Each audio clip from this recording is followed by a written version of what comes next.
안녕하십니까. 칸중국 코리아 이경옥입니다. 6월 10일 새벽 탕산시에서 발생한 폭행 사건이 인터넷에 폭로된 후 여론이 급상승하여 연일 중국 네티즌들의 최대 관심사로 떠올랐습니다. 약자를 업신여기고 괴롭히는 폭력배들은 전 세계 네티즌들을 분노케 했습니다. 사건은 이미 BBC, CNN 등 세계적인 언론에 보도되었으며 로이터 통신도 사건 과정의 풀 영상을 방송했습니다. 정치경제학자 옌청거우는 탕산 사건의 현장 녹화 영상이 인터넷에 유포된 것은 우연이 아니다. 중국 사이버 공간관리국은 사건을 차단하지 않고 퍼지게 하여 국민의 마음에 불을 지폈는데 매우 의심스러운 정황이다. 현재 폭력 사건 동영상은 영국, 미국, 일본 등 서방 국가에도 유포되어 서구 사회가 중국 사회의 현실을 엿보게 했으며 당국이 무슨 생각을 하고 있는지 관찰할 필요가 있다고 말했습니다. 해외 분석가들도 이번 사건이 세계 인터넷에 노출되어 중국은 세계에서 가장 안전한 나라라는 중공의 주장에 직격탄을 맞은 것으로 분석하고 있습니다. 중공 제20차 전국 대표 대회를 앞두고 권력투쟁이 잇따랐는데 이 사건이 폭로된 이면에는 중공 권력투쟁의 그림자가 보입니다. 사건이 폭로된 후 탕산시 당국은 12일 민원을 무마하려고 15일간 사회 치안의 특별조치 레이팅 펑파오를 게시하고 신고 전화번호를 즉각 발표했습니다. 그러나 몇 시간 안 돼 일반인에게 전화번호가 잘못되어 연결할 수 없다와 바로 통화 중이라는 음성 안내가 나오고 신고 전화가 연결되지 않는다는 것이 발각되었습니다. 네티즌들은 이는 공무원들이 일하는 척하는 것이니 진지하게 받아들일 필요가 없다며 조롱했습니다. 비록 전화가 연결되지 않더라도 지역 조폭 세력의 괴롭힘을 당했던 수많은 희생자의 불만을 막을 수는 없었습니다.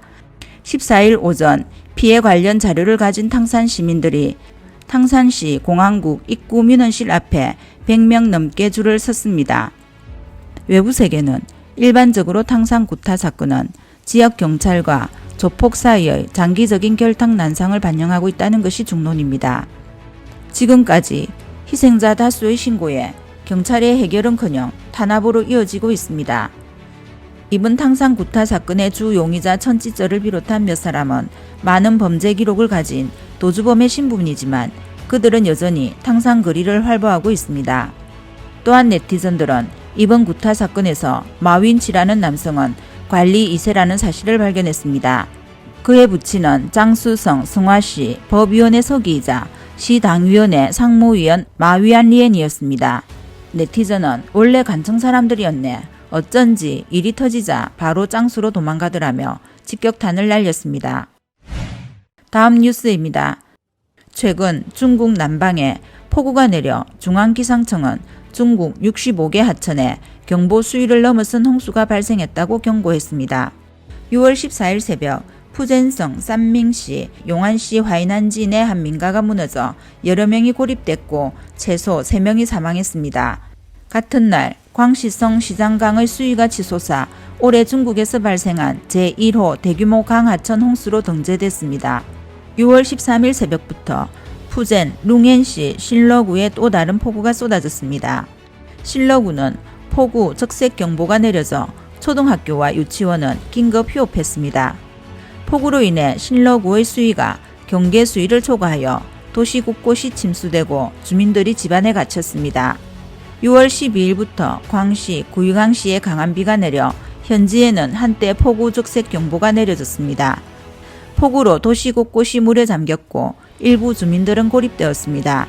12일 오후 18시경 폭우로 인해 구이강시 강베이구 다슈진의 오래된 시멘트 공장 일대가 물에 심각하게 침수됐습니다. 고인 물길은 300m, 고인 물의 깊이는 1.3m에 이르렀습니다. 시멘트 공장의 기숙사 일대에 있던 많은 사람이 물에 포위되었으며 그 중에는 몇 개월 된 아이도 몇 명 있습니다. 6월 13일 광동성 허유안시 램핑현에도 폭우가 쏟아졌습니다. 강물이 불어나 수력발전소 하나가 붕괴되었고 하류 램핑현의 많은 지역이 갑자기 침수되어 온통 물바다입니다. 거리가 강으로 변해 무수한 자동차가 떠내려갔습니다. 특수경찰 2명이 홍수로 배수로에 빨려 들어갔다가 구조되었습니다. 그러나 관영 매체는 지역 주민들의 인명피해와 재산피해에 대해 보도하지 않았습니다.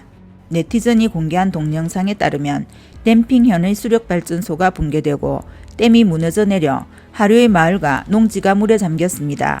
다른 저수지들도 범람수를 방류하고 있어 불어난 강물이 제방을 넘고 마을로 밀려들면서 그리가 강으로 변해 길가에 주차된 많은 차가 홍수에 휩쓸려 갔습니다.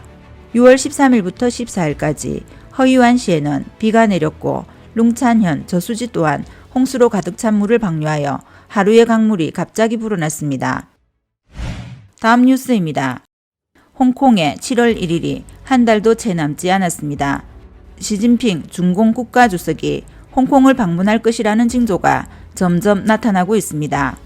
캐리람 행정장관은 14일 지도자들이 홍콩을 방문할 수 있는 여건이 조성되고 있다고 말했습니다. 경찰은 특수부대와 병참요원, 보조경찰을 포함해 총동원 출동할 것이라고 밝혔습니다. 홍콩 공식 통계에 따르면 지난해 6월 말 현재 경찰은 27,648명, 보조경찰은 2,986명입니다. 경무처장이 파견할 수 있는 경찰력은 3만 명이 넘습니다. 홍콩의 여러 매체는 최근 소식통을 인용해 시진핑이 홍콩 반환 25주년에 홍콩을 방문할 것으로 보인다고 보도했습니다. 하지만 방문 날짜는 원래 3일에서 2일로 단축할 예정이며 리자차오 신임 행정장관과 그 팀의 선서식이 있을 것이라고 밝혔습니다.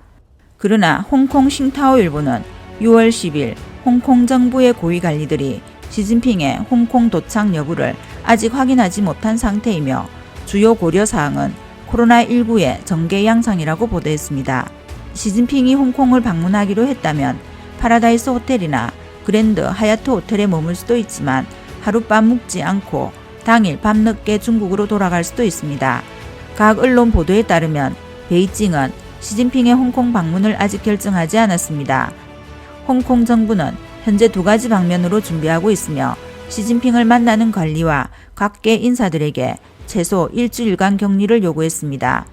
시진핑이 홍콩을 방문한다면 코로나19 발병 이후 2년 만에 처음 중국 본토를 떠나는 것입니다.